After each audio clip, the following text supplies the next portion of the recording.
प्रत्येकाच्या घरात घुसला पाहिजे.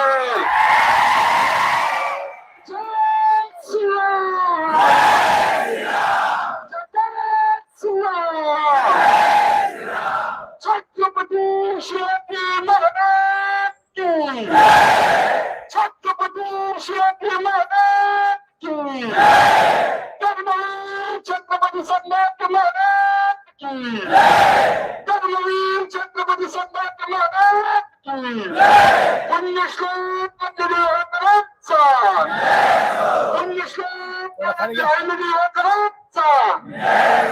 जय भीम, जय भीम.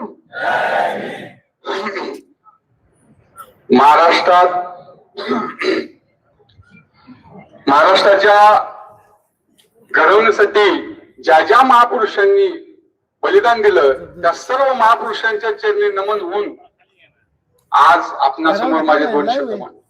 खऱ्या अर्थाने बघितलं तर आज आपल्यासाठी ब्लॅक डे आहे, ब्लॅक डे.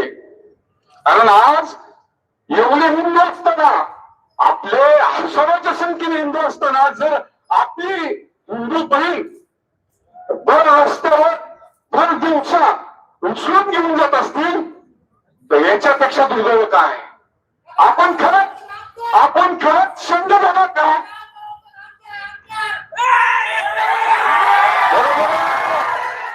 बरोबर आहे.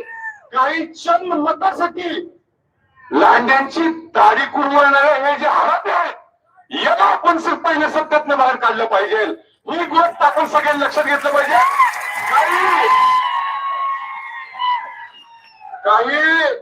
काही हजाराच्या संख्येला मतदान मिळवण्यासाठी जर तुम्ही लाखो हिंदूंची बळी देता असाल तर तुमच्यापेक्षा मला दुसरा कोण नाही.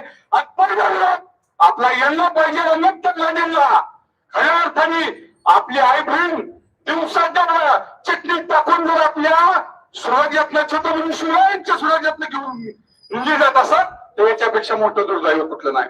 उद्या साहेब, उद्या 19 फेब्रुवारी आपल्या सगळ्यांचे आराध्य दैवत, अगदी देशातल्या त्या देशाच्या बाहेर ज्यांचा आदर्श घेतला जातो, ज्यांनी दुश्मनाच्या सुनाला साडी चोळी करून आपल्या इथनं आई म्हणून विदा केलं, त्या छत्रपतींच्या महाराष्ट्रामध्ये एकदा आपल्या बहिणीची डोळ्यात चटणी टाकून अपहरण केलं जातं आणि 24 तास ओरडून त्या आरोपीला अटक केलं जात नाही. चाललंय कुठं आपलं महाराष्ट्र. चंद मतासाठी तुम्ही आया बहिणींना केलं छत्रपतीच्या स्वराज्यात. एवढा नीचपणा. आणि पदाकर साहेब आणि संग्राम भैया, खरंच आपण सर्वांनी या दोन हिरो म्हणलं पाहिजे. हिरो आज या दोन हिरोंच्या कार्याला सल्यूट आहे माझा.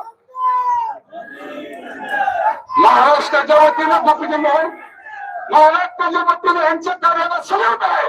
आज 200-300 किलोमीटरवरनं एका बहिणीला न्याय देण्यासाठी सगळं काम त्यांना सोडून मग ते वेळ करत असतील तर खरंच पिक्चर मधले डुप्लिकेट पण नाही आपले खरे हिरो. आणि मी आज सर्वांसमोर सांगतो, ज्या अगच्छेतनं या भिगवण परिसरामध्ये जो हाहाकार मचवलाय, त्या आझाद शेखनं जर परत कुठल्या हिंदूवर अन्याय केला तर हा दीपकांना काट्याचा शब्द आहे. त्याच्या विरोधात मला सांगा, तिने भरचा पेट घालणार मारली असं करायला तर मी कमी पडलो तर मी माझ्या बापाचं नाव लावणार नाही. छत्रपतींचा माय आई बहिणींची माझ्या स्वराज्यातल्या कुठल्याही हिंदुवांना शेर नकार करणार. आज ज्या पद्धतीनं आपल्या धनगर समाजाच्या युवतीवर अन्याय झाला तर आपण समाजामध्ये वाटायचं नाही. आपण सगळ्यांनी एकत्रित राहिलं पाहिजे. छत्रपती शिवाजी महाराजांनी काय सांगितलंय, 12 बलुती 18 पगड जाती एकत्रित करून जो होतो तो मराठामध्ये हिंदू. आपण सर्व एक आहे. ज्या वेळेस आपण जातीमध्ये वाटलं जातो त्या वेळेस लांडीची हानी हे आपल्या आई बहिणीवर टार्गेट करतात. भाऊ, माझी आपल्याला रिक्वेस्ट आहे, महाराष्ट्राचे मुख्यमंत्री आदरणीय देवाभाऊपाशी आपलं डायरेक्ट संबंध आहे, मध्ये कुठलंही कोणी नाही, तर माझी आपल्याला रिक्वेस्ट आहे जशी जशी आपल्या हिंदू मंदिरांमध्ये सीसीटीव्ही कॅमेरा असतात पूर्ण अपडेटसाठी, तसं यांच्या या मशिदीमध्ये देखील सीसीटीव्ही बसले पाहिजे. यांचं काय चालतंय हे तुम्हाला करून आत नेमकं कुठले डाळ शिजवते ते हे आपल्याला कळलं पाहिजे. आणि याचे इतिहास या सीसीटीव्ही नाही आपल्याला धार्मिक ह्याच्यावर आघात घालत नाही, पण या जिहाद्यांना ठेचायचंय. हे जे जिहादी ज्या मशिदीमध्ये शस्त्र गोळा करणे, जहाद्यांचं शिक्षण देणे आणि तिथं रेट तय केला जातो की आपली कुठल्या जातीची बहीणला किती रेट असेल. खऱ्या अर्थाने बघितलं भाऊ तर हा म्हणजे काही आपले सेक्युलर पदवे असं म्हणतात की अजो औरंगे आला, अफजल आला, अमुक आला, तमुक आला. हे जे आले ते सीमावादासाठी आले, त्यांची सीमा वाढवायसाठी आले. आणि पहिल्यांदा मला तुम्हाला सांगायचं, तुम्ही सीमा वाढवा होता तर मग धर्मांतरण का करत होता? आमच्या हिंदूला कत्ली करून तलवारी नरदेव ठेवून शेकडो लाखो करोडो हिंदूंची जी धर्मांतरण केली ती का केली? तुम्हाला सीमाच वाढवायच्या होत्या ना. खऱ्या अर्थाने बघितलं तर छत्रपती शिवाजी महाराजांच्या काळामध्ये एकाही मुस्लिमांची हिंदूमध्ये धर्मांतरण केलं नाही. छत्रपती शिवाजी महाराजांशी सर्व मानव हे मानव होते, त्यांनी कधीच जाती धर्म केला नाही. पण हे म्हणले हे जातीवादासाठी आणि त्यांचा धर्म वाढवण्यासाठी महाराष्ट्रातून आपल्या हिंदुस्थानात आले.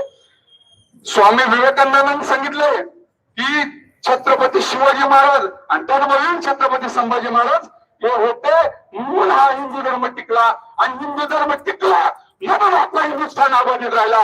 नाहीतर आज तुम्ही आम्ही सगळे खान पठाण सय्यद असतो. बरोबर आहे ना भाऊ?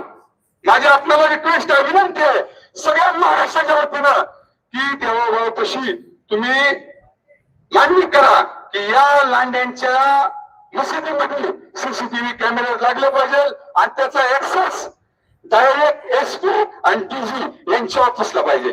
म्हणजे ह्यांच्या तिथं नेमकं काय शिस्त आहे हे देखील सगळ्याला पोलीस प्रशासनाला समजलं पाहिजे. आज खऱ्या अर्थाने बघितलं तर भाऊ दिवसा डोंगरा वर चौकातनं आया त्या ताईच्या भावाच्या आईच्या डोळ्यात चटणी टाकून तिला उचलून घेऊन असेल आणि 24 तास पोलिसांच्या हातामध्ये जर आरोपी लागला नसेल तर मला काळजी वाटते की आपण पाऊत लागत कधी घेऊन येतील ही कशी आपण अपेक्षा करायची. माझी पोलीस प्रशासनाला विनंती आहे, तुमचं कार्य चांगलं आहे. आज तुम्ही रस्त्यावर उभं आहे म्हणून आमच्या आई बहिणी सुरक्षित आहे, पण ही जी झालेली घटना आहे ती आपल्या खाकी वर्दीसाठी लज्जास्पद आहे. आज ती तुमची बी बहीण आहे. काय माहित असं कधीच होऊ नये, पण काय माहित उद्या आपल्याच घरातली बहीण अशी कोणी जहाजात गेली तर मग काय करणार? मग ह्या गोष्टी थांबवण्यासाठी आत्ताच आपल्याला सज्ज झालं पाहिजे.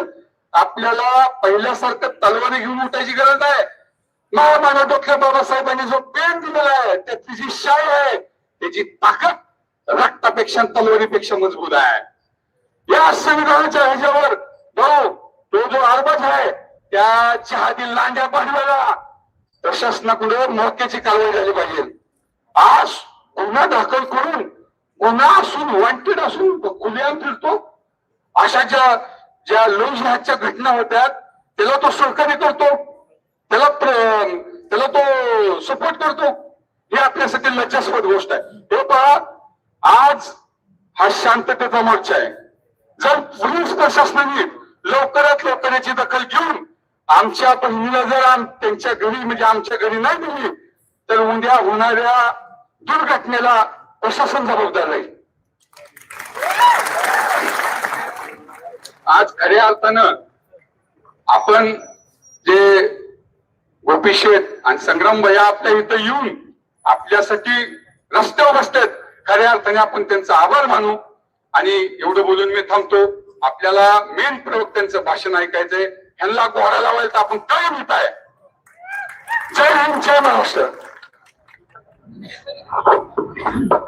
त्या ठिकाणी शहाद्यांचा गर्दन काळ म्हणून ज्यांच्याकडे बघितलं जातं ते संग्राम भैया जगताप यांच्यासाठी आपण या ठिकाणी घोषणा द्यायच्यात. संग्राम भैया जगताप तुम आगे बढ़ो, संग्राम भैया जगताप तुम आगे बढ़ो। त्यानंतर आदरणीय आमदार संग्रामजी भैया जगताप या ठिकाणी आपल्याला मार्गदर्शन करतील.